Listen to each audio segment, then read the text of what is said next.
ஒரு சத்தியம் என்னவென்றால், ஆண்டவருக்கு வேண்டும் என்று சொல்லுங்கள். சொல்லுங்க, ஆண்டவருக்கு வேண்டும் என்று சொல்லுங்கள். யார் ஆண்டவருக்கு வேண்டும்? நான் ஆண்டவருக்கு வேண்டும். சொல்லுங்க, நான் ஆண்டவருக்கு வேண்டும். என் அன்பு தேவ பிள்ளைகளே, நீ கர்த்தருக்கு வேண்டும் என்றால் உன் பிள்ளைகளும் கர்த்தருக்கு வேண்டும். எடுத்துக்கொள்ளுங்கள், மார்க்கு எழுதின சுவிசேஷம், மார்க்கு எழுதின சுவிசேஷம் 11வது அதிகாரம், மார்க்கு 11வது அதிகாரம் 3வது வசனத்தை ஒருவர் வாசிங்க பார்ப்போம். ஏன் இப்படி செய்கிறீர்கள்? உலகம் கேட்கும், ஏன் இப்படி செய்யற? வாசிங்க. ஏன் இப்படி செய்கிறீர்கள்? ஒருவன் உங்களிடத்தில் கேட்டால், யாராவது உங்களை பார்த்து ஏன் சர்ச்சுக்கு போனீங்க, இன்றைக்கு என்ற நாள் அப்படின்னு சொன்னா, நான் என் ஆண்டவருக்கு வேணும், ஏசப்பா என்ன கையில எடுக்க போறாங்க, ஏசப்பா என்ன பயன்படுத்த போறாங்கன்னு சொல்லுங்க. வேதம் சொல்லுகிறது, உடனே நீங்க இதுவரைக்கும் நம்ம என்ன பண்ணல தெரியுமா? பக்கத்து வீட்டுக்கு நான் ஏசப்பாவுக்குரியவன் என்றதை சொல்லல, நான் ஏசப்பாவுக்கு வேணும்னு சொல்லல. நீங்க சொல்லி இருந்தீங்கன்னா, என் அன்பு தேவ பிள்ளைகளே, உலகம் ஆண்டவரை கண்டிருக்கும். வேதம் சொல்லுகிறது பாருங்க, இங்க சொல்லப்பட்டிருக்கிறது, இது ஆண்டவருக்கு வேண்டும் ஒன்று. ஆனால் மத்தேயு எழுதின சுவிசேஷத்தில் எப்படி சொல்லப்பட்டிருக்கிறது என்றால், மத்தேயு 21ஆம் அதிகாரம், மத்தேயு 21ஆம் அதிகாரம் 3வது வாக்கியத்தை வாசிங்க பார்ப்போம். ஒருவன் உங்களுக்கு ஏதாகிலும் சொன்னால், இவைகள், இது என்பது ஒன்று, இவைகள் என்பது குடும்பம்.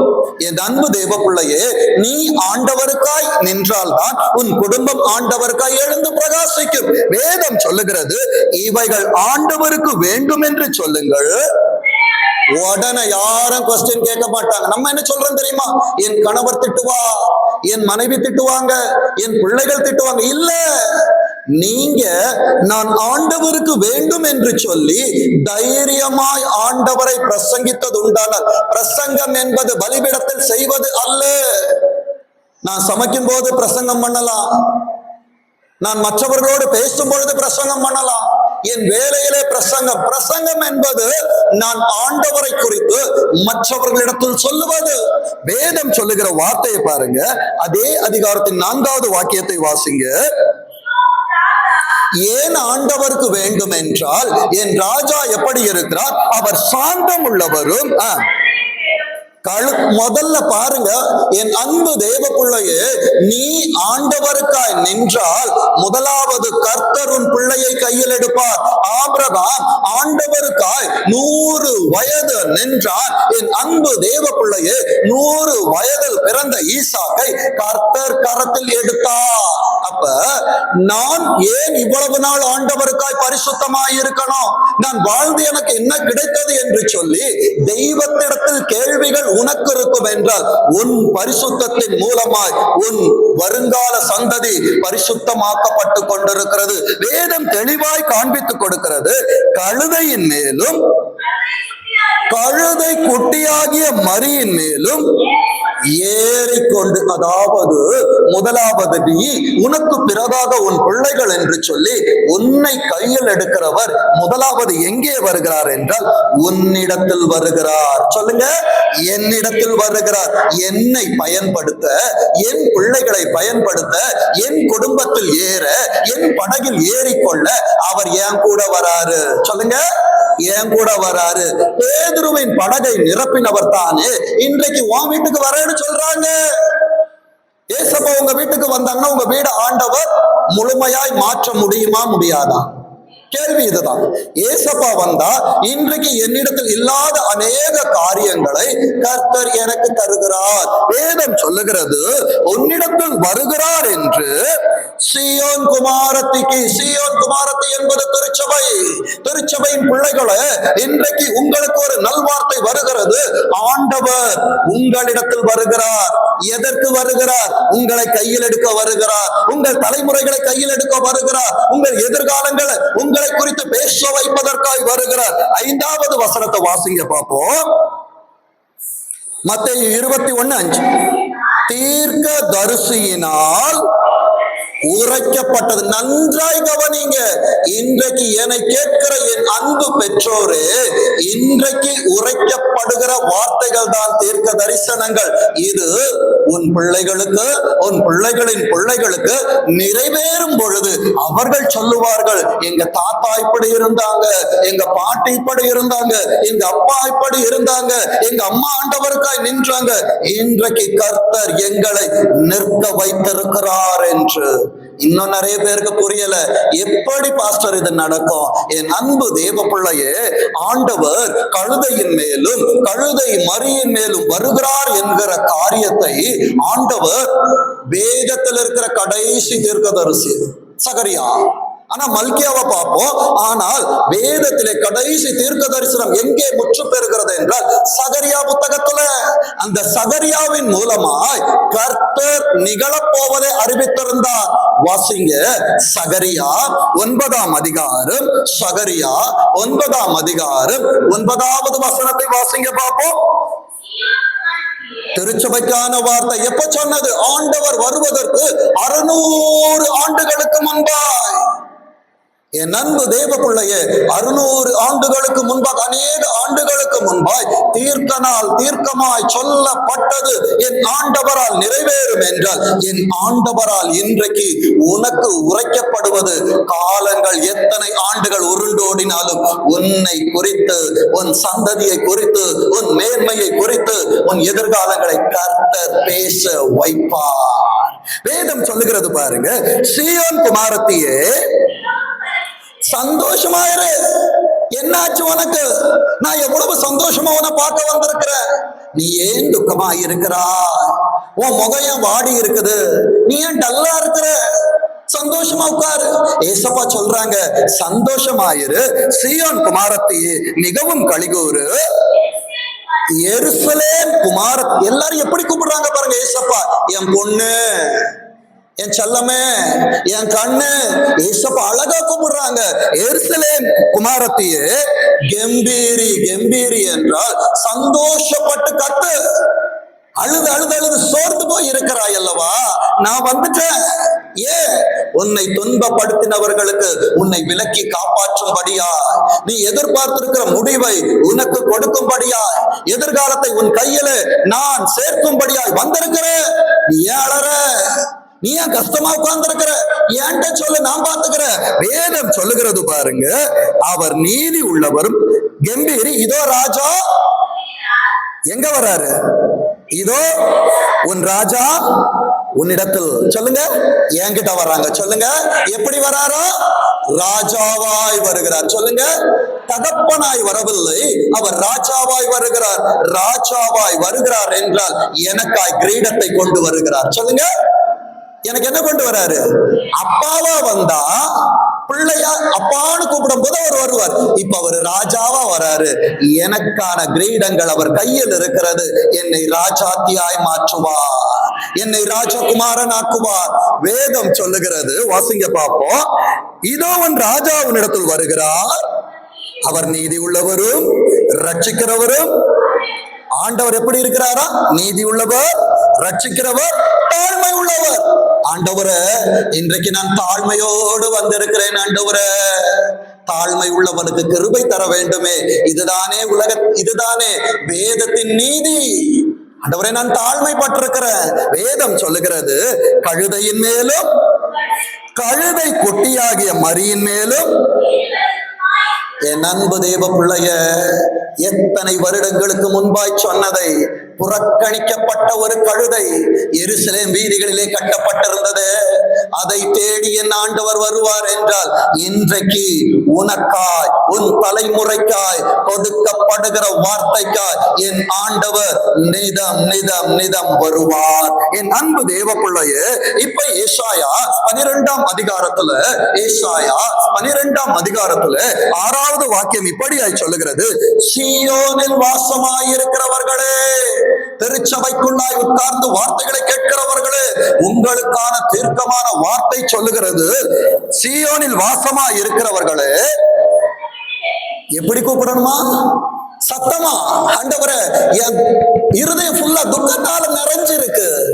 ராஜா வந்துட்டா நீ தரித்திரன் அல்ல, உன் வாழ்க்கை சரித்திரம். சொல்லுங்க, என் ராஜா என்னிடத்தில் வருவார் என்றால், நான் ஆராதிக்கிறவர் சரித்திரத்தை இரண்டாய் பிரித்தவர், ஒருவரும் செய்ய முடியாததை என் ஆண்டவர் செய்து காண்பித்தவர். இன்றைக்கும் சரித்திரம் என்ன சொல்லுகிறது தெரியுமா? கிறிஸ்துவுக்கு முன், கிறிஸ்துவுக்கு பின், கிறிஸ்துவுக்கு முன் இருண்ட காலம், கிறிஸ்து வந்தது பின் ஒளியின் காலம். கிருபையின் காலத்தில் வாழ்ந்து கொண்டிருக்கிற என் அன்பு பிள்ளைகளே, ஆண்டவர் உன்னிடத்தில் வருகிறபடியினாலே துக்கத்தை அவர் கொண்டு போய்விட்டார். உன்னிடத்திலே சந்தோஷங்களை மாத்திரம் தந்திருக்கிறார். வேதம் சொல்லுகிறது, இஸ்ரவேலின் பரிசுத்தர் உன் நடுவில் எப்படி இருக்காங்க? அந்த பெரியவரா பெண் இருந்தது அண்டர்லைன் பண்ணிக்கோங்க. அவர் பெரியவரா இருந்தால் செய்தி முடிக்கும் போது உன்னை எப்படி பெரியவனாக்குவார் என்று நான் காண்பித்து தருவேன். ஏசப்பாவுடைய லைஃப்ல நடக்கிறது தான் நம்ம வாழ்க்கையில நடக்கும். அவர் அடிச்சுவடுகளில் நான் நடக்கும் பொழுது அவர் எப்படி இந்த உலகத்திலே அவர் வாழ்ந்தாரோ, அவர் எப்படி மற்றவர்களுக்கு பிரயோஜனமா இருந்தாரோ, அவர் பெரியவராய் இருக்கிறார். உன்னையும் பெரியவனாக்குவார். வேதம் சொல்லுகிறது, செப்பனியா 3வது அதிகாரத்துல, செப்பனியா 3வது அதிகாரத்துல 14ஆம் வாக்கியம் இப்படியாய் சொல்லுகிறது, சீயோன் குமாரத்தியே கம்பீரித்து பாடு. இன்றைக்கு திருச்சபைக்கு வார்த்தை, கேட்கிற பிள்ளைகளுக்கு வார்த்தை, சமீபத்துல தூரத்துல ஆன்லைன்ல கேட்கிற ஒவ்வொரு பிள்ளைகளுக்கும் சந்தோஷத்தின் நற்செய்தி வருகிறது. நற்செய்தி என்ன தெரியுமா? இஸ்ரவேலரே ஆர்ப்பரியுங்கள். சொல்லுங்க, இஸ்ரவேலரே ஆர்ப்பரிங்க. எப்ப ஆர்ப்பரிக்க முடியும்? எரிகோ கீழே விழணும். உன் வாழ்க்கைக்கு முன்பாய் இருக்கிற எரிகோ, உன் தொழிலுக்கு முன்பாய் இருக்கிற எரிகோ, உன் பிள்ளைகளின் வாழ்க்கைக்கு தடையாய் நிற்கிற எரிகோ, அது நீ பாடி துதி செய்ய தொடங்கின பொழுது எரிகோ கீழே விழும். எத்தனை பேர் சொல்ல முடியும், இந்த ஆராதனையில நான் என் குடும்பமாய் கர்த்தரை ஆராதித்து கர்த்தர் எரிகோவை கீழே விழ வைத்தார்? எத்தனை பேர் சொல்ல போறீங்க? கரங்களை தட்டி சொல்லுங்க, ஏசப்பா இன்றைக்கு என் வாழ்க்கையில எரிகோக்களை கீழே வீண வைத்து வைத்தார். நான் கானானுக்கு சுதந்திரவாளி. நான் யாருக்கு சுதந்திரவாளி? கானானுக்கு. நித்திய கானானும் நமக்குரியது வேதம் சொல்லுகிறது. இப்ப இதெல்லாத்தையும் வாசிச்சுட்டோம். ஆண்டவர் எது மேல ஏறி வராருன்னு சொல்றாங்க?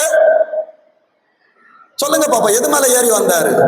பாஸ்டர் அவர் எதுல? கார்ல வந்தா எனக்கு என்ன, பைக்ல வந்தா எனக்கு என்ன, கழுதையில வராரு. கழுதைக்கு இங்கிலீஷ்ல என்னது?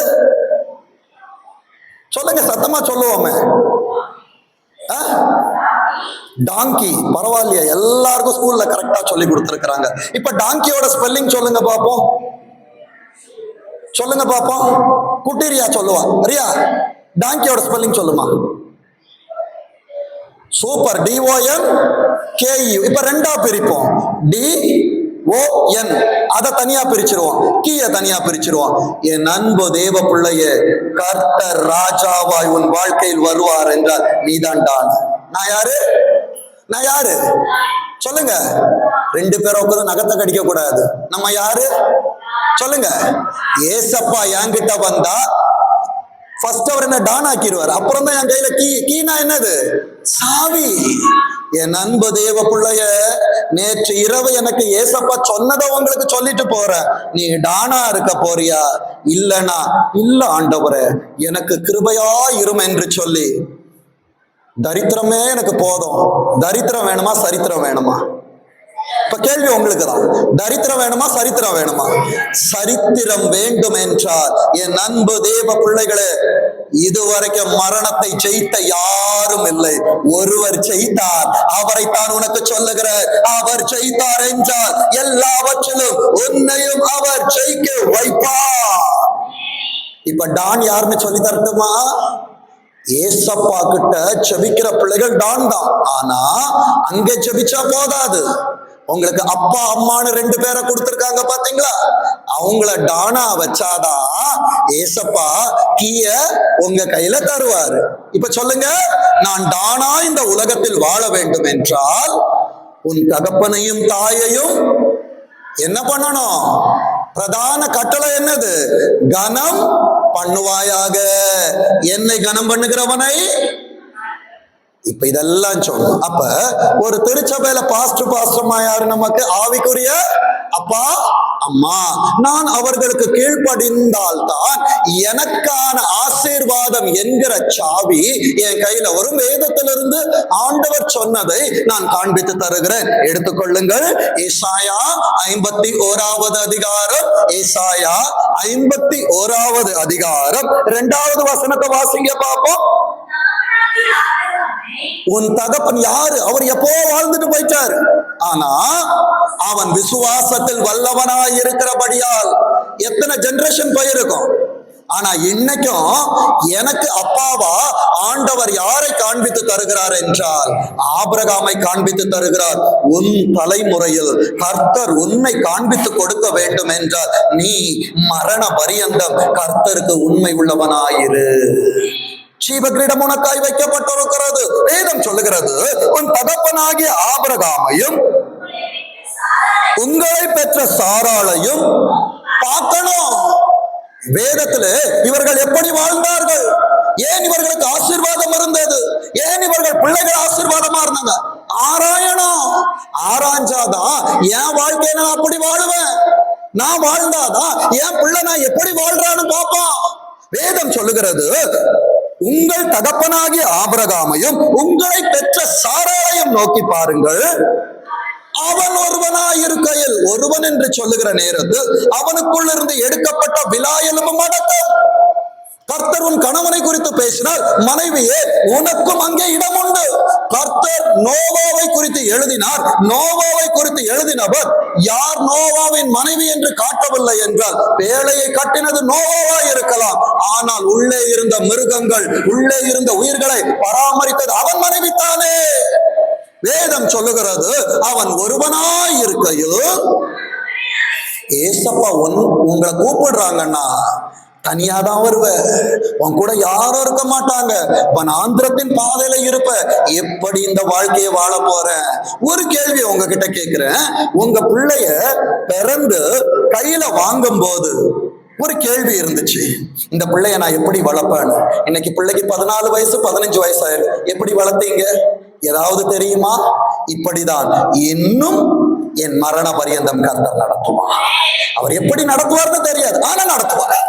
வேதம் சொல்லுகிறது, நான் அவனை அழைத்து, ஃபர்ஸ்ட் ஏசப்பா என்ன பண்ணுவாங்க?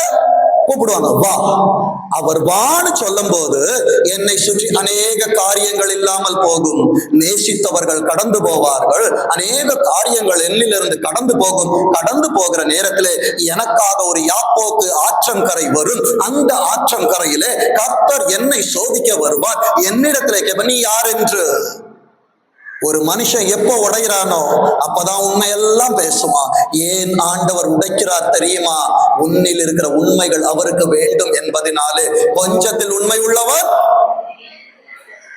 என் அன்பு தேவ பிள்ளையே ஃபர்ஸ்ட் என்ன பண்றார்? அழைக்கிறார், அடுத்தது ஆசீர்வதிக்கிறார், அடுத்தது அப்ப பெருக பண்ணினே முடிச்சுட்டேன். அவனுக்கு செய்தவர் இன்றைக்கு எனக்கு செய்வாரா செய்ய மாட்டாரா? அவனை கூப்பிட்டவர் ஆசீர்வதித்தார். இப்ப சொல்லுங்க, என்னை அழைத்தவர், எல்லாரும் சொல்லுங்க, என்னை அழைத்தவர் என்னை ஆசீர்வதிப்பார், என்னை பெருக பண்ணுவார். எல்லாருமே பெருக்கத்துலதான் இருக்கிறீங்க. எப்படி சொல்றேன் தெரியுமா? என் திருச்சபையிலே உட்கார்ந்து வார்த்தைகளை கேட்கிற எல்லா பெற்றோருக்கும் கர்த்தர் பிள்ளைகளை கொடுத்திருக்கிறார். குடும்பத்துல ஆசீர்வாதம் பெருகிருச்சா? பெருக பண்ணிட்டார். என் அன்பு தேவ பிள்ளையே, அவர் ஆபிரகாமை அழைக்கும் போது எப்படி அழைத்தார் தெரியுமா? ஆதியாகமம் 12வது அதிகாரம், ஆதியாகமம் 12வது அதிகாரம் 2வது வசனத்தை வாசிங்க. இன்னும் ஆசீர்வாதத்தை ஏசப்பா தருவாங்க. வாசிங்க. நான் உன்னை, ஏசப்பா அழைக்கும் போது அடுத்த ப்ராமிஸ் என்ன? நான் உன்னை பெரிய, சொல்லுங்க, அத அப்படி படிக்கும் போது அப்படியே சந்தோஷமா கம்பீரிச்சு படிக்கும். நான் பெரிய ஜாதியாக்கி உன்னை ஆசீர்வதித்து. ஏசப்பா என்ன பண்ணுவாங்களோ? ஆசீர்வாதத்தை கொடுத்துட்டு என் பேரை பெருமைப்படுத்துவார். அடுத்தது இப்ப சொல்லுங்க, நான் ஆசீர்வாதமாயிருப்பேன். அழைக்கும் போது எப்படி இருந்தான் தெரியுமா? 1வது வசனத்தை வாசிங்க பாப்போம். கர்த்தர் ஆபிரகாமை நோக்கி, அப்ப ஆசீர்வாதம் வேணும்னா எதெல்லாம் விடணும்? தேசத்தை விடணும், பழையவைகள் ஒளிந்து போகணும். ஒருவன் கிறிஸ்துவுக்குள் இருந்தால் எனக்கு உலகமும் வேணும் ஏசப்பாவும் வேணும்னா கிடைக்காது. எனக்கு ஆண்டவர் தான் வேணும். ஏசப்பா சொல்றாங்க, நீ உன் தேசத்தையும். அடுத்தது யாரு? இல்ல இல்ல, எனத்தை என்ன முடிக்கல. நம்ம என யாரு? நம்ம சொந்தக்கார. ஞாயிற்றுக்கிழமை ஃபங்க்ஷனுக்கு கூப்பிடுவான். ஆண்டவருக்கு ஆராதிக்க வரும்போது போக விட மாட்டான். எனக்கு விட்டுறணும். வேதம் சொல்லுகிறது, எவனாவது என் நிமித்தமாய் தாயையாவது தகப்பனையாவது பிள்ளையாவது தன் கணவனையாவது தன் மனைவியையாவது விட்டவன் உண்டென்றால் அவன் இம்மையில் மாத்திரமல்ல மறுமையிலும் அதற்குரிய ஆசீர்வாதத்தை பெறுவான். ஆனா ஏசப்பா யாருகிட்டே இருந்து எடுத்துக்கொள்ளுகிற தேவன் அல்ல, அவருக்கு கொடுத்துதான் பழக்கம். வேதம் சொல்லுகிறது, நீ உன் இனத்தையும். அடுத்தது யார் வீடு? அம்மா வீடு இல்ல. ஆண்டவருடைய சமூகத்துக்கு உலகத்துல நம்ம தான் அம்மா வீட்டுக்கு போக கூடாதுன்னு சொல்லுவோம். ஆனா வேதத்தில் பார்த்தால் தகப்பன் வீடு தான் வரும். ஏன்னா நம்ம போக போறது யார் வீட்டுக்கு?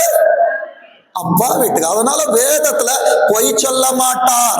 உன் தகப்பன் வீட்டையும் விட்டு புறப்பட்டு நான் உனக்கு காண்பிக்கும் தேசத்திற்கு போ.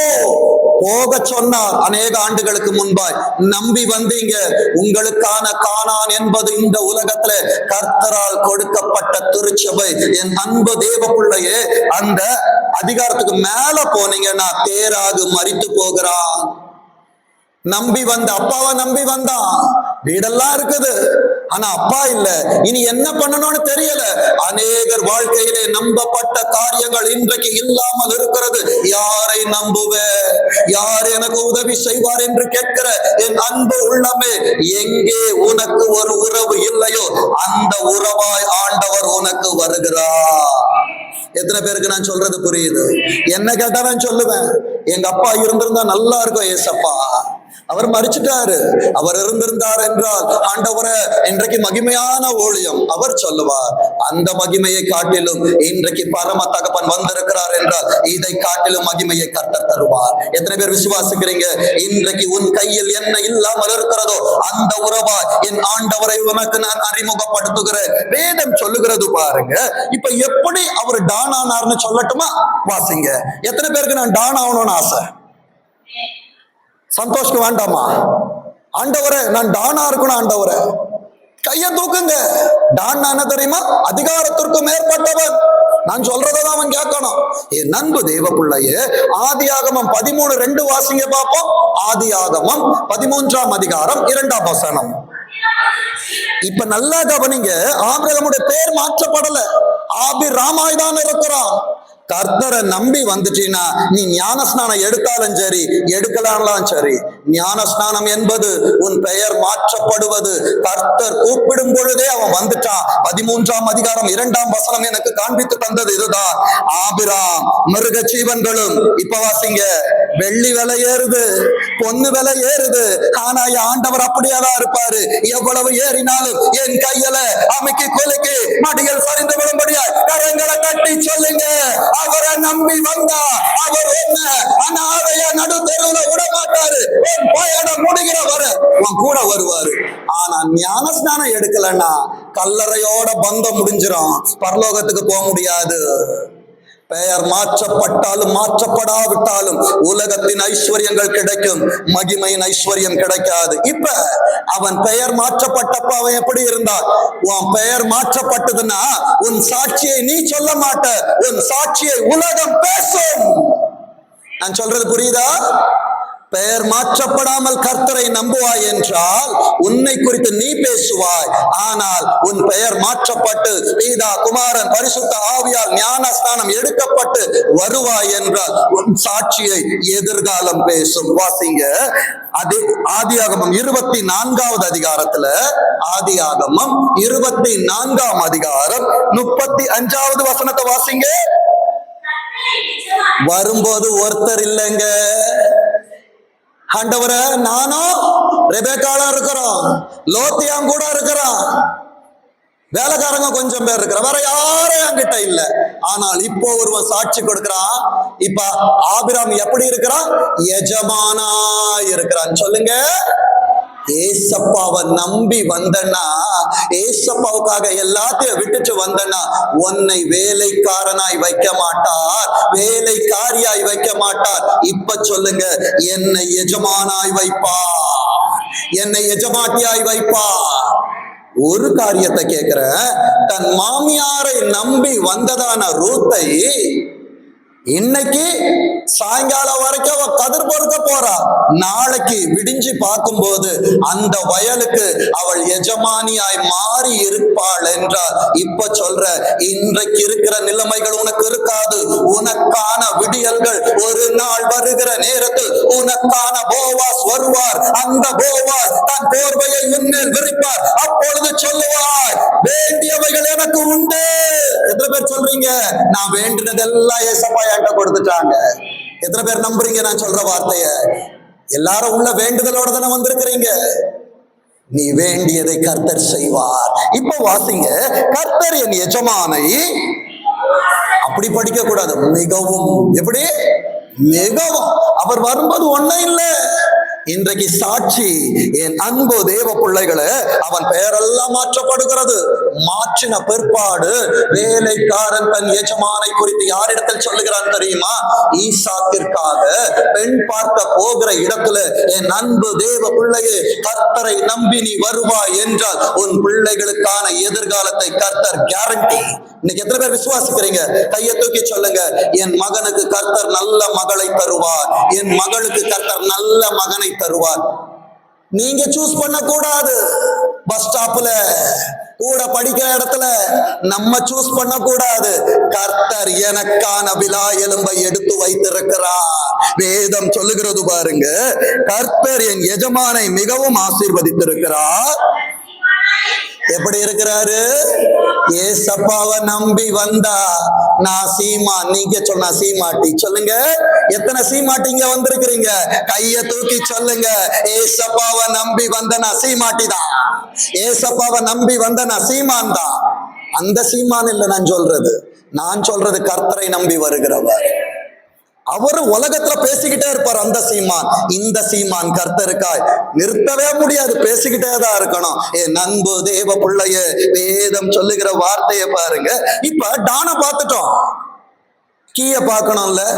வாசிங்க, ஆதியாகமம் 21வது அதிகாரம், ஆதியாகமம் 21வது அதிகாரம் 2வது வசனத்தை வாசிங்க. ஆபிரகாம் முதிர் வயது ஆயிடுச்சு, வாலிபத்துல ஆபிராமா இருக்கிறான். கர்த்தர் அவனை சந்திக்கிறார், ஆபிரகாமாய் மாற்றப்படுகிறான். திருச்சபைக்கு வரும்பொழுது ஞான ஸ்நானங்கள் இல்லை, உள்ளே வந்த பிற்பாடு சத்தியம் உள்ளே போகிறது. பிதா குமாரன் பரிசுத்த ஆவியின் நாமத்துல ஞான ஸ்நானம் எடுத்துட்டீங்கன்னா முதிர் வயது வரைக்கும் உன்னை தாங்குவே. சொல்லுங்க, முதிர் வயது வரைக்கும் நான் அப்படி செய்து வந்தேன். நான் உன்னை ஏந்துவேன், சுமப்பேன், தப்பு வைப்பேன். இந்த வாக்கு தத்தங்களை வாங்கின பிள்ளைகள் உள்ளே இருக்கிறீங்க. வேதம் சொல்லுகிற வார்த்தையை பாருங்க.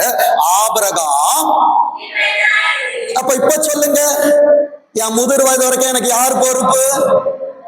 யார் பொறுப்பு? என் மனைவியா, என் பிள்ளையா, எங்க அப்பாவா, எங்க அம்மாவா? எங்க ஏசப்பா. சொல்லுங்க, எங்க ஏசுவப்பா.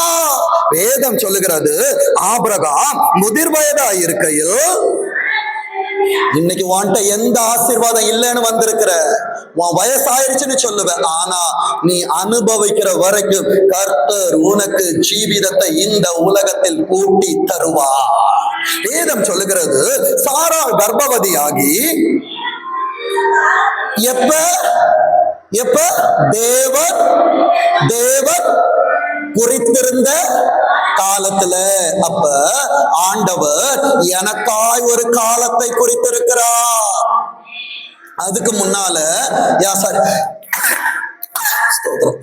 என் சரீரத்துல நான் என்ன பண்ண முடியாது?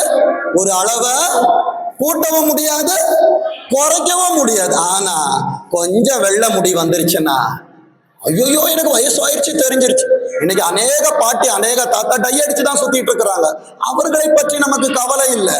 வேதம் சொல்லுது, எனக்காய் குறிக்கப்பட்ட காலங்கள் வருகிற வரைக்கும் கர்த்தருடைய கையில அடங்கி இருக்கணும். எப்படி இருக்கணும் சொல்லுங்க பாப்போம்? கர்த்தருடைய கரத்துல அடங்கி இருக்கணும். எத்தனை பேர் சொல்ல போறீங்க, நான் கர்த்தருடைய கையில அடங்கி இருந்தா அவர் எப்படி வச்சிருப்பார் தெரியுமா? அந்த பிள்ளைய, நான் கர்த்தருடைய கரத்துல அலங்காரமான கிரீடமும் என் தேவனுடைய கரத்துல ராஜமுடி. சொல்லுங்க, நான் ஒரு கிரீடமாய் மாற வேண்டும் என்றால் ஏற்ற காலத்தில் கர்த்தர் உங்களை உயர்த்தும்படிக்கு அவர் பலத்த கைக்குள் அடங்கி இருங்க. இங்கே வாசிங்க பார்ப்போம். ஆபிரகாம் முதிர் வயதா இருக்கையில்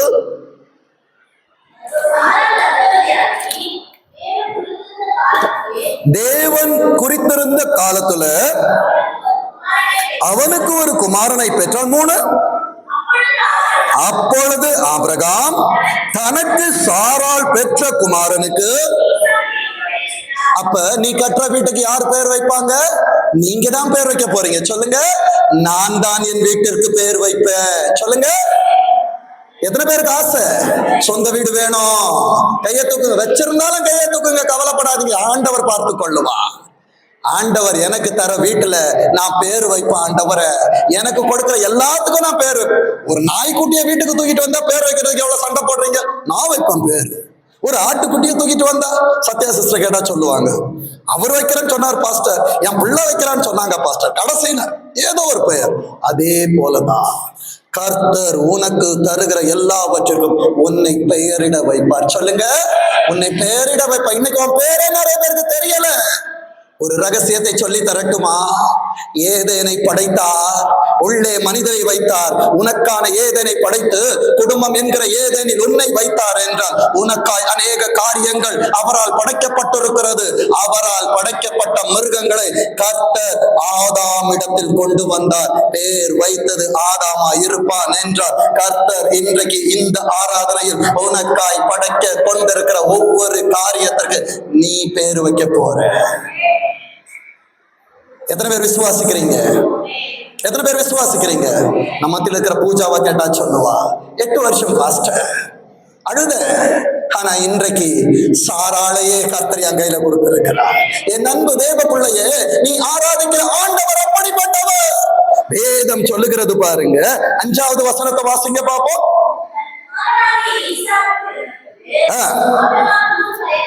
எத்தனை வயசு? அவன் பிள்ளையே 100 வயசுலதான் பிறந்துச்சு. அப்ப இப்ப சொல்லுங்க, ஆபிரகாமை காட்டிலும் இங்கே உட்கார்ந்து இருக்கிற நம்ம ஆசீர்வதிக்கப்பட்டவங்களா இல்லையா? உண்மையை சொல்லணும். ஆபிரகாமுக்கு எப்ப கொடுத்தாரு ஆண்டவர்? 100 வயசுல கொடுத்தாரு. எனக்கும் உங்களுக்கும் கல்யாணம் அடுத்த வருஷமே தந்துட்டாருல்ல. ஆண்டவருக்கு நன்றி சொன்னோமா? கொஸ்டின், எத்தனை கொஸ்டின் நம்ம கிட்ட கொஸ்டின் பேப்பர் வச்சாங்க. கல்யாணம் எவ்வளவு நாள் ஆச்சு? எனக்கே மனைவிக்கும் தெரியும், 6 மாசம் தான் இருந்தது. ஒன்னும் இல்லையா? வயிற்றுல ஒன்னும் இல்லையா? எத்தனை கொஸ்டினை வச்சாங்க. அதுக்கு கீ ஆன்சர் ஷீட் வேணும்ல. உன் பிள்ளைதான் உனக்கு ஆன்சர் ஷீட். இல்லைன்னா எனக்கு இந்த உலகம் எனக்கு கொடுத்திருக்க மலடி. பிள்ளை பெற்றுக்கொள்ள முடியாதவன் இதை மாற்றினார் அல்லவா? இன்றைக்கு என்னை தேற்றினார் அல்லவா? என்னை பேச வைத்திருக்கிறார் அல்லவா? உன்னை டானாதான் வச்சிருக்கிறார். ஆனா உன் நிலையை நீ தாழ்த்தி இருக்கிறார். உன் பக்கத்துலதான் உனக்கான ஆசீர்வாதம் உட்கார்ந்து இருக்குது. உன் பிள்ளை, என் அன்பு தேவ பிள்ளைய, வயசு ஆண்டவருக்கு மேட்ரு கிடையாது. நமக்கு தான் 1 நாள் 2 நாள் 3 நாள். வேதத்தின்படி ஆண்டவர் என்ன சொல்றாரு தெரியுமா? 1 நாள் என் ஆண்டவருக்கு எவ்வளவா? 1000 நாள். சொல்லுங்க, இன்னைக்கு நம்மளாம் உயிரோடு இருக்கிறது எப்படி தெரியுமா? நம்ம 1 நாள் 2 நாள் கூட்டிட்டு போகும்போது 1000 நாள் ஆனாதான் பிசாசு அங்க போய் கம்ப்ளைண்ட் பண்ணும்போது 1 நாள் தானே ஆயிருக்கு, என் பிள்ளை தெரியாம அப்பல போசாத்தானே. இப்படி திரட்டி விட்டனாலதான் நீயும் நானும் இன்றைக்கு கிருபையின் காலத்துல உயிரோடு வாழுகிறோம். என் அன்பு தேவ பிள்ளைய 100 வயசுல பிள்ளைய தந்தாரு. தந்துட்டு தாத்தா பாவம், ஏன்னா நீங்க 100 வயசானவங்களை என்ன சொல்லுவோம்? தாத்தா பாட்டி. ஆனா நம்மளெல்லாம் ஆண்டவர் தாத்தா பாட்டியா இருக்கும் போதா பிள்ளைய கொடுத்தாரு. உன் வாழ்க்கையில் பலன் இல்லாத நேரத்திலும் கர்த்தர் உனக்கு ஆசீர்வாதத்தை தருவார் என்றால் அதை சுமப்பதற்கு அவர் உனக்கு பலனாய் வருவார். பிள்ளைய கொடுக்கறதுக்கு முன்னாடி ஆபிரகாம் என்ன சொன்னார் தெரியுமா? நான் உனக்கு கேடகமும் மகா பெரிய பலனுமா இருக்கிற ஏசப்பா உன்கிட்ட தாங்கிறதுக்கு பலன் இல்லைன்னா முதல்ல பலனை தான் தருவாரு. அந்த பலனை வாங்குறதுக்கே நமக்கு பொறுமை இல்ல. அதுக்குள்ள வீடை கட்டணும், அதுக்குள்ள பிள்ளையோட கல்யாணத்தை பண்ணணும், பிள்ளைய படிக்க, முதல்ல பலனை வாங்கிக்கோ. பலப்படாமல் யுத்த களத்தில் நிற்க முடியாது. வேதம் சொல்லுகிறது 100 வயதான ஆபிரகாமிற்கும் சோதனை இருந்தது. வாசிங்க ஆதியாகமம் 22:1 வாசிங்க பாப்போம். இந்த காரியங்கள் நடந்த பின்பு தேவன் ஆபிரகாமை 21 பிள்ளைய கொடுக்கிறாரு, 22 சோதனையை கொடுக்கிறாரு. பாத்தீங்களா? சந்தோஷம் வாசிச்ச உடனே எல்லா கண்ணும் சந்தோஷம் பாக்குது. இது சோதனை அல்ல, இது பரலோகம் சந்தோஷுக்கு கொடுத்த சாதனை. அவன் சின்ன பிள்ளையா, அதாவது அவனுக்கு ஒரு பிள்ளை வருவதற்கு முன்பாக அவன் படித்து கேட்டிருக்கிறேன். இப்ப பிள்ளை வந்ததுக்கு அப்புறம் படித்து கேட்கிறேன் என்றால் ஆண்டவர் வருவதற்கு முன், ஆண்டவர் வருவதற்கு பின். ஒரு ஆராதனையிலே ஒரு வாழ்க்கை இவ்வளவு மாறுதுன்னா, ஏசப்பாவை நான் என் வாழ்க்கையில முழுசா வச்சிருந்தேன்னா என் வாழ்க்கை எவ்வளவு மாறும். வேதம் சொல்லுது. 12வது வசனத்தை வாசிங்க பாப்போம். 12. அப்பொழுது அவர் ஆண்டவர் சோதனையை கொடுத்தார்னா நம்ம கேட்கிறோம், அப்பா இந்த 12 மாசம் நான் எப்படி கடந்து போவேன்? 1வது மாசத்துல நம்ம வாக்குத்தத்தமா வாங்குறது சிலருக்கு சாதனை, சிலருக்கு இன்னும் சோதனை. ஏசப்பா என் வாழ்க்கையில நடக்கல. 1வது வசனத்தில் சோதிக்க தொடங்கினவர் 12ஆம் வசனத்தில் அவனோடு பேசுகிறார். 12 மாதங்கள் தீர்க்க தரிசனமாய் சொல்லுகிற இந்த வருடத்துல கர்த்தர் உனக்கு கொடுக்கிற எல்லா மாதங்களிலும் சோதனைகள் இருந்தாலும் நீதான் சாதிக்க போற. உன் குடும்பம் சாதிக்க போது, உன் பிள்ளைகள் சாதிக்க போகிறார்கள். எத்தனை பேர் என்னோட விசுவாசமாய் ஆமென் சொல்ல முடியும்? வேதம் சொல்லுகிறது பாருங்க. அப்பொழுது அவர் பிள்ளையாண்டான்னு எப்பாவது உன்னோட இதை அழிச்சிட்டா உனக்கு எதிர்காலம் இல்ல. ஏசப்பாவுக்கு தெரியும் அவர் எதிர்காலங்களை தருகிறவர். எதிர்காலத்தை உன்னிடத்திலிருந்து எடுக்க மாட்டார். என்னோட விசுவாசிக்கிற தேவ பிள்ளைகள் கரங்களை தட்டி சொல்லுங்க, எனக்கு ஒரு எதிர்காலம் உண்டு, எனக்கு ஒரு எதிர்காலம் உண்டு. என் நிகழ்காலத்தை பார்த்து ஏமாற மாட்டேன், இறந்த காலத்தை பார்க்க மாட்டேன். எனக்கு ஒரு எதிர்காலத்தை வைத்திருக்கிறார். என் பிள்ளைய எப்படி படிக்க வைக்க போறேன்னு நினைக்கிறியா? என் பிள்ளைய எப்படி கல்யாணம் பண்ணி கொடுக்க போறேன்னு நினைக்கிறீங்களா? என் பிள்ளைக்கு எப்படி வேலை கிடைக்கும்னு நினைக்கிறீங்களா? வேதத்திலிருந்து காண்பித்து தருகிற ஏசப்பா சொல்றாங்க, பிள்ளையாண்டான் மேல் இவ்வளவு நாள் நீ அடிச்சு வளர்த்துட்ட, நீ நல்ல தகப்பன்னு காமிச்சிட்ட, நல்ல அம்மான்னு காட்டிட்ட, இனி பிள்ளைய ஆண்ட கொடுத்துற. ஏன்னா பிள்ளை வளர்ந்துருச்சு, 15 வயசு. பிள்ளை ஏண்ட கொடுத்து இனி வளர்க்க முடியாது. ஒன்னால 3 மாசம் மோசேய வீட்டுல ஒளிச்சு வைக்க முடிஞ்சிச்சு. அதுக்கப்புறம் எங்கதான் விட முடிஞ்சது? நைல் நதியில கொண்டு போய் தான் விட முடிஞ்சது. ஆண்டவரே, இனி என் பிள்ளைய வளர்க்க முடியலப்பா, என் திராணி இருக்கிற வரைக்கும் வளர்த்துட்டேன், இனி என்னால படிக்க வைக்க முடியாதுப்பா, இனி என் பிள்ளைக்கு என்னால ஒண்ணும் கொடுக்க முடியாது. கண்ணீரோடு நிற்கிற ஒவ்வொருவருக்கும் தீர்க்க தரிசனமாய் சொல்லுகிற, பிள்ளை நைல் நதியில போச்சு. எந்த குடும்பம் அழிக்க வேண்டும் என்று சொன்னதோ அதே குடும்பத்திற்குள் மோசேயை கர்த்தர் வளர வைத்தது உண்மை என்றால் இந்த உலகத்திலே என் பிள்ளை எப்படி வாழும் என்று சொல்லி கேள்விகளோடு உட்கார்ந்திருக்கிற தேவ பிள்ளையை இந்த குடும்ப உலகத்திலே என் பிள்ளையை வளர்ப்பார். பிள்ளையை கர்த்தர் கைவளர்த்தது, அவர் உனக்கு சம்பளம் தருவார். இவ்வளவு நாளும் பிள்ளைய வளர்க்கும் போது அம்மா சாப்பாடு செஞ்சிருப்பாங்க. இப்ப பிள்ளை மறுபடியும் அம்மா கிட்டே வருது. இப்ப சாப்பாடு எங்க இருந்து வரும்? மோசேக்கு அரண்மனையில இருந்து. முன்பாக ஒரு வசனம் சொன்னேன்ல, ராஜா உன்னிடத்தில் வருகிறார்.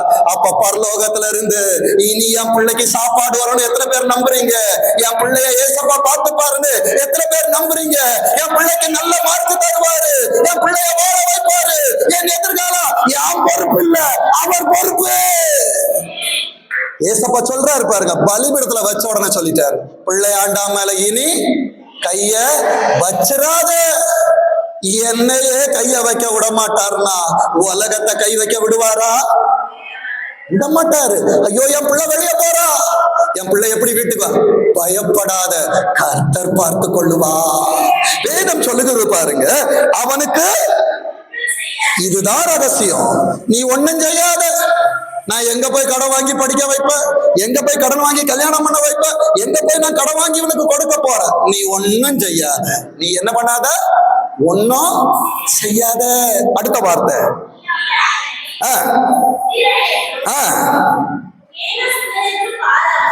எப்ப ஆண்டவரை இது ஏன் பிள்ளை இல்ல நைல் நதியில விடுவதற்கு துணிந்தாயோ, ஆண்டவரை பிள்ளை சாகிறதை பார்க்க மாட்டேன்னு சொல்லிட்டு உன் கையில இருந்து இறக்கி கீழே வச்சியோ, உனக்காக கர்த்தர் ரட்சகர்களை அனுப்புவார். ஒரு ஆகாருக்காக ஆண்டவர் ஒரு ஊற்றை திறந்தார் என்றால் உனக்காக கர்த்தர் வானத்தின் நல்ல பொக்கிஷ சாலையாகிய வானத்தை திறப்பார். இதுதான் கர்த்தர் உனக்கு கொடுக்கிற சாவி, இதுதான் கர்த்தர் உனக்கு கொடுக்கிற அதிகாரம். ஆண்டவர் வானத்தின் பலகணிகளை திறந்தால் என் சபை என்னோடு கரங்களை அசைத்து சொல்லட்டும், நான் அநேக சாதிகளுக்கு கடன் கொடுப்பேன், நான் கடன் வாங்க மாட்டேன். அப்ப நான் கடன் வாங்க மாட்டேன்னா எனக்கானதை யார் கொடுக்கணும்? பரலோகம். சொல்லுங்க, பரலோகம். வேதம் சொல்லுகிறது பாருங்க, உன் ஏக சுதன் என்றும் பாராமல் எனக்காக, யாருக்காக? அவருக்காக நீ கொடுத்தபடியால் இன்றைக்கு அடுத்த சாவி உன் கையில வருது. சங்கீதம் 138:8 என்கிற சாவி. அந்த சாவி என்ன சொல்லுது தெரியுமா? கர்த்தர் எனக்காக, கர்த்தருக்காக நீ செய்தால் கர்த்தர் எனக்காக யாவையும், சொல்லுங்க பாப்போம், யாவையும் செய்து முடிப்பார். இப்ப வேதம் சொல்லுகிறது, ஏக சுதன் என்று பாராமல் எனக்காக ஒப்பு கொடுத்தபடியால் நீ தேவனுக்கு பயப்படுகிறேன் என்று இப்பொழுது அறிந்திருக்கிற. எத்தனை பேர் உங்க பிள்ளைங்களை ஏசப்பாக்கா ஒப்பு கொடுத்திருக்கீங்க? ஏசப்பா உங்களை பார்த்துட்டே இருக்கிறாங்க. கழுத்துல கத்தி வந்ததுக்கு அப்புறம் தான் ஆபிரகாம பார்த்து சொன்னாரு, நீ எனக்கு பயப்படுற.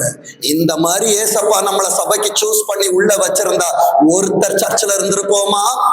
ஒருத்தர் பலிபீடத்திற்கு வந்திருப்போமா? இப்படி என் ஆண்டவர் என்னை தெரிந்து கொள்ளவில்லை, தன் அன்பின் நிமித்தமா என்னை இழுத்து கொண்டு வந்தார், என்னை சுமந்து கொண்டு வந்தார், என்னை தூக்கி சுமந்து வந்தார். இந்த நல்ல தெய்வத்தை விட்டுறாதீங்க, இந்த நல்ல தெய்வத்தை விட்டு பின்னால போயிடாதீங்க. அடுத்த ஆசீர்வாதத்தை பாருங்க. அப்ப ஆபிரகாமுக்கு ஒரு கேள்வி வந்திருக்கோம்ல, ஏசப்பா கைய வைக்காதன்னு சொன்னீங்க, எனக்காக கொடுப்பேன்னு சொன்னீங்க, அப்ப என் பிள்ளை யாருப்பா பாப்பா? எனக்கு ஏற்கனவே 100 வயசு, இப்ப 115, என் பிள்ளைக்கு 15 வயசு. என் பிள்ளை இதுக்கப்புறம் எப்படி கல்யாணம்? ஈசாக்குக்கு எத்தனை வயசுல கல்யாணம் ஆச்சு தெரியுமா? 40 வயசுல. அவனுக்கு 40, ஆபிரகாமுக்கு எத்தனை? 140. என் அன்பு தேவ பிள்ளையே, அவர் உனக்கு வாக்குத்தத்தம் செய்தது, நீ உன் பிள்ளைகளையும் உன் பிள்ளைகளின் பிள்ளைகளையும் பார்த்து நான் அருளிய வார்த்தைகளை அவர்கள் வாயிலே வைப்பேன் என்று அவர் உனக்கு வாக்குத்தத்தம் செஞ்சார். எப்படி உன்னுடைய தீபாவளியும், எப்படி ஆண்டவரை சாக கொடுப்பா? கொடுக்க மாட்டாருங்க. ஏசப்பா அவனுக்கு ஒரு நம்பிக்கையை கொடுத்தாங்க. 14வது வசனத்தை வாசிங்க. 14 சிஸ்டர். ஆபிரகாம் அந்த இடத்திற்கு, சொல்லுங்க பாப்போம், எத்தனை பேர் இன்னைக்கு இந்த விசுவாசத்துக்குள்ள வரீங்க? யெகோவா நீ டானாயிட்ட, நீ டானானா சொல்லுவ யெகோவா ஈரே. அர்த்தம் என்னது? கர்த்தருடைய பர்வதத்துல நம்ம போய் மீன் இருக்கான்னு பார்த்தோம்னா வலையில ஒண்ணும் கிடைக்காது, எம்டி போட்டு தான் வரும். ஏசப்பாவும் போட்ல ஏத்திட்டு உள்ளப்போ 153 பெரிய மீன்கள். ஒரு வாட்டி வலை, அதாவது படகு நிரம்பத்தக்க மீன்கள் ஏசப்பா தருவாங்க. வேதம் சொல்லுகிறது, கர்த்தருடைய சன்னிதானத்தில் பார்த்து கொள்ளப்படும் என்று இந்நாள் வரைக்கும் சொல்லப்படுகிறது என்று வேதம் சொல்லுகிறது. அந்த நாள் மாத்திரம் இல்ல, காலங்கள் போச்சு, ஆனா இன்னைக்கும் சொல்ல முடியுமா? கர்த்தருடைய பர்வதத்துல எல்லாம் எனக்காய் பார்த்து கொள்ளப்படும். ஏன்னா ஆண்டவர் எனக்காய் யாவையும் செய்து முடிப்பார்.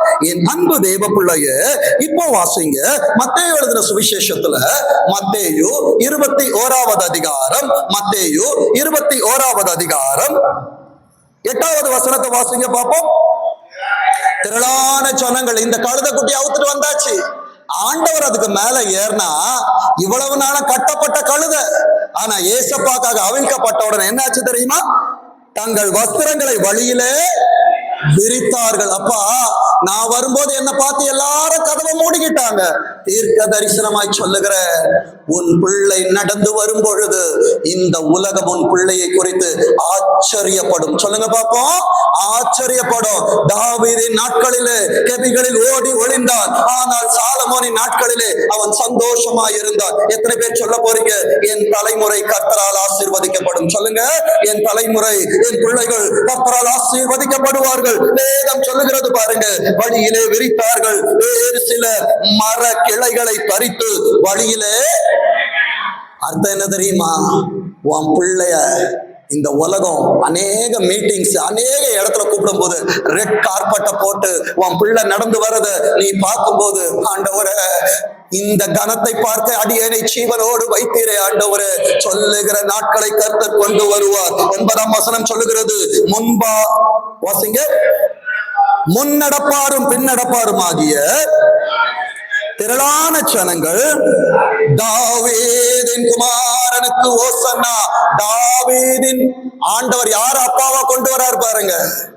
தனக்காய் வாழ்ந்த தாவீதை, காட்டில் வாழ்ந்த தாவீதை, கெபியில் வாழ்ந்த தாவீதை, இன்றைக்கு குடும்பத்தால் ஒடுக்கப்பட்டிருக்கிற தாவீது, உன் பெயரை அங்கே வைத்துக்கொள். நீ பரலோகத்திற்கு போகும்போது உன் பெயரால் ஆண்டவர் அறியப்படுவார். ஜென்சனின் தேவனுக்கு ஓசன்னா என்று சொல்லுவாங்க. உங்க பேரை போட்டு வாசிச்சு பாருங்க. வேதம் சொல்லுகிறது, கர்த்தரின் நாமத்தால் வருகிறவர் ஸ்தோத்தரிக்கப்பட்டவர், உன்னதத்திலே ஓசன்னா என்று சொல்லி ஆர்ப்பரித்தார்கள். 12வது வசனத்தை வாசிங்க. இயேசு தேவாலயத்திலே, நண்பு தேவ பிள்ளையே, நீ வருகிற ஆலயத்தில் ஆண்டவர் வருவார் என்றால் அங்கே நம்ம நினைக்கிற மாதிரி சட்டத்திட்டம் இருக்காது. நம்ம நினைக்கிற மாதிரி ஆண்டவர் சபையை நடத்த மாட்டாரு. என் அன்பு தேவ பிள்ளையே, என் ஆண்டவர் ஃபர்ஸ்ட் வாட்டி சர்ச்சுக்குள்ள வராரு. தேவாலயத்திற்குள்ள வருகிற நேரத்தில் அவர் செய்த காரியம் என்ன தெரியுமா? வாசிங்க. இயேசு தேவாலயத்தில் பிரவேசித்து ஆலயத்துல விற்கிறவர்களும் கொள்ளுக. அப்ப சபைக்குள்ளாய் வியாபாரங்கள் இருக்கக்கூடாது. என் அன்பு தேவ பிள்ளையே, நான் கர்த்தருக்காய் என் வலது கையால் கொடுக்கிறேன் என்றால் அது இடது கை அறிந்திருக்க கூடாது. மற்றவர்கள் அறியாமல் நான் கொடுக்கிறவனாய் இருக்க வேண்டும். திருச்சபைக்குள்ளாய் விற்பதற்க கூடாது, கொடுப்பதற்க கூடாது. நான் கொடுப்பது ஆண்டவருக்கு தெரிந்திருக்க வேண்டும். வேதம் சொல்லுகிற வார்த்தையை பாருங்க. விற்கிறவர்களும் கொள்ளுகிறவருமாகிய யாவரையும் ஏசப்பா என்ன பண்ணாங்க? இன்றைக்கு உன்னையும் என்னையும் உள்ளே வைத்திருக்கிறார் என்றால் உனக்காக எனக்காக கர்த்தர் கொண்ட அன்பு பெரியது. எத்தனை பேர் விசுவாசிக்கிறீங்க? என் அன்பு தேவ பிள்ளைய, உம்மை பாட வந்த, உம்மை துதிக்க வந்த மனிதனை பார்க்க வரவில்லை என்று சொல்லுகிற உன்னை உள்ளே வைத்தார். என் அன்பு தேவ பிள்ளையே, உள்ளே வைத்தவர் நோவாவை உள்ளே விட்டு கதவை அடைத்தார் அல்லவா?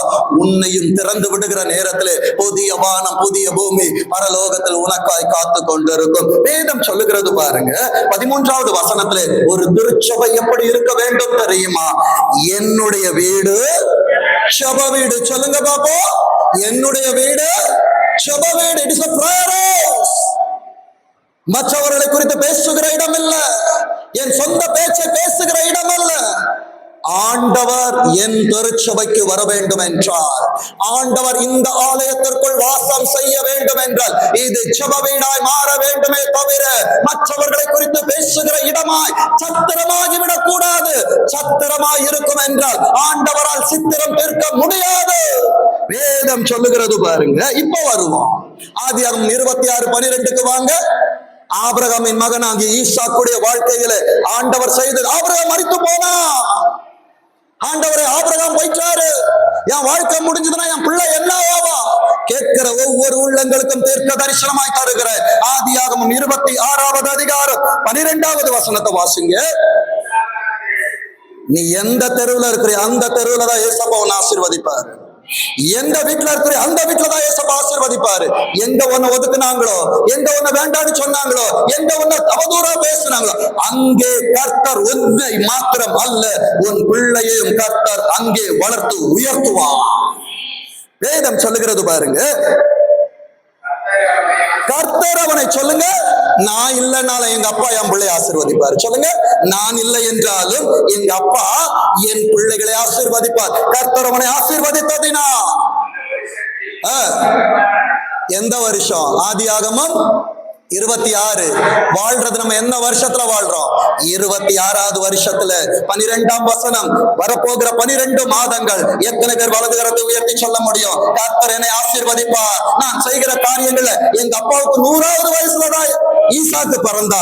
ஆண்டவர் என் வாழ்க்கையில செய்யறதுல எல்லாமே ஆண்டவர் 100 மடங்கு ஆசீர்வாதத்தை வைப்பார். அடுத்த வார்த்தை சொல்லுகிறது, அவன் ஐஸ்வர்யவானாகி. சொல்லுங்க, கர்த்தர் என்னை ஐஸ்வர்யவானாக்குவார். தானா மாத்திரம் அல்ல, அதற்கு தேவையான காரியங்களை தருவார். என் பிள்ளைகளின் காலம் ஆசீர்வாதமா இருக்கும். அவன் ஐஸ்வர்யவானாகி வர வர விருத்தி அடைந்து, பெரியவர் உன்கிட்ட வந்திருக்கிறார்னு சொன்னல, அவர் வந்தால் உன்னையும் உன் பிள்ளைகளையும் மகா பெரியவர்களாக்குவார். கரங்களை தட்டி ஏசப்பாக்கு ஒரு தேங்க்ஸ் சொல்லுங்க பாப்போம். பெரியவர் எனக்குள்ளாய் வந்தால் கர்த்தர் என்னையும் என் பிள்ளைகளையும் மகா பெரியவர்களாக்குவார்.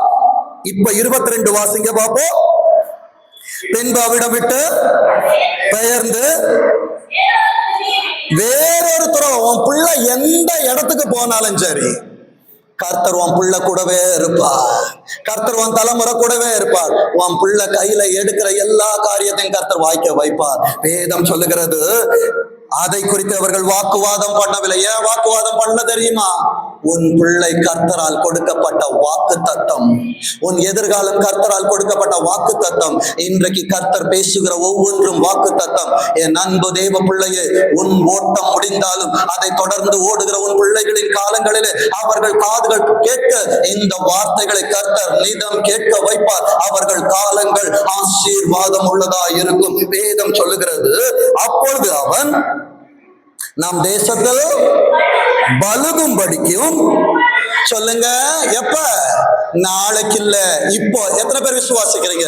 இந்த நேரத்துல கர்த்தர் எனக்கு பதிலை தருகிறார். என் ஜெபத்திற்கு பதில் இறங்கி வருகிறது. கரங்களை தட்டி சொல்லுங்க. அநேக நாள் கேள்விகளுக்கு கர்த்தருடைய சமூகத்திலிருந்து என் அன்பு தேவ பிள்ளையே பதில் பரலோகத்திலிருந்து வருகிறது.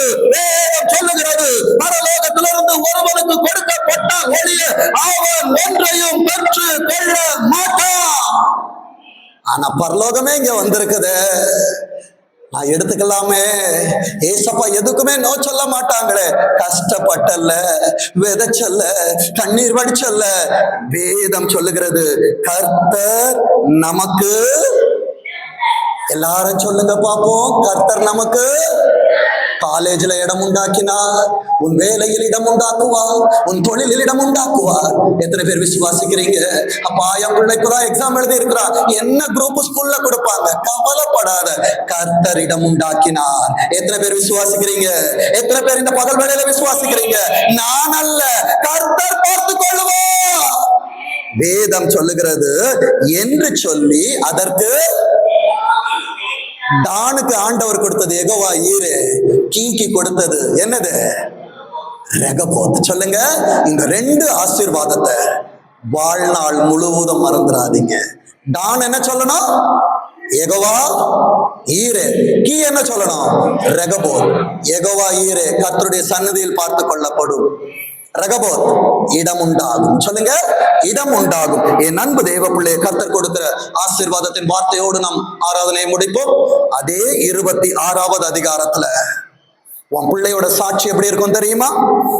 26, 28ஆம் வசனத்தின் 2ஆம் பகுதி. நிச்சயமாய் கர்த்தர் உம்மோடு கூட இருக்கிறார். நீ இல்லாமல் போனாலும் பரவாயில்ல, ஏசப்பா சொல்றாங்க, நான் உன் கூட இருப்பேன். அடுத்த ஆசீர்வாதம் 29வது வசனத்தின் 2ஆம் பகுதி. நீர் கர்த்தரால், உங்க பிள்ளைங்களை பார்த்து சொல்லுங்க, நீ கர்த்தரால் ஆசீர்வதிக்கப்பட்டவனாமே. நான் சபையை பார்த்து சொல்றேன், என் பிள்ளைங்களை பார்த்து, நீங்க கர்த்தரால் ஆசீர்வதிக்கப்பட்டவர்கள். இதுதாங்க இன்றைக்கு ஆண்டவர் இந்த வருடத்தை நமக்கு முடிக்கிற நேரத்துல கர்த்தர் கொடுக்கிற வாக்கு தத்தம். ஆண்டவருடைய பாதத்திலிருந்து நாம் துவங்குவோம். வாக்கு தத்தங்களினால் ஆண்டவர் என் குடும்பத்தை மேலே கொண்டு போவார். கண்களை மூடி செபிப்போம். ஆண்டவரே, ஆண்டவரே, என் அன்பு பிள்ளைகளுக்காய் கர்த்தர் கொடுத்த வார்த்தைகளுக்காய் ஸ்தோத்திரம். ஏகவாயீராய் வந்தீங்க, ரெகபோத்தாய் வந்தீங்க, எங்க பிள்ளைகளோடு பேசுனீங்க, அநேக கேள்விகளுக்கு பதில் தந்தீங்க. பிள்ளைகள் ஆண்டவரே சாட்சிகளாய் ஆண்டவரே என் தேவன் 1ஆம் தேதி ஜெபத்திற்கு கொண்டு வாங்க. பிள்ளைகள் ஆசீர்வதிக்கப்படட்டும், வழி நடத்துங்க. இயேசு கிறிஸ்துவின் மூலமாய் ஜெபிக்கிறோம். ஜெபம் கேளும் எங்கள் ஜீவனுள்ள நல்ல பிதாவே. ஆமென், ஆமென், ஆமென்.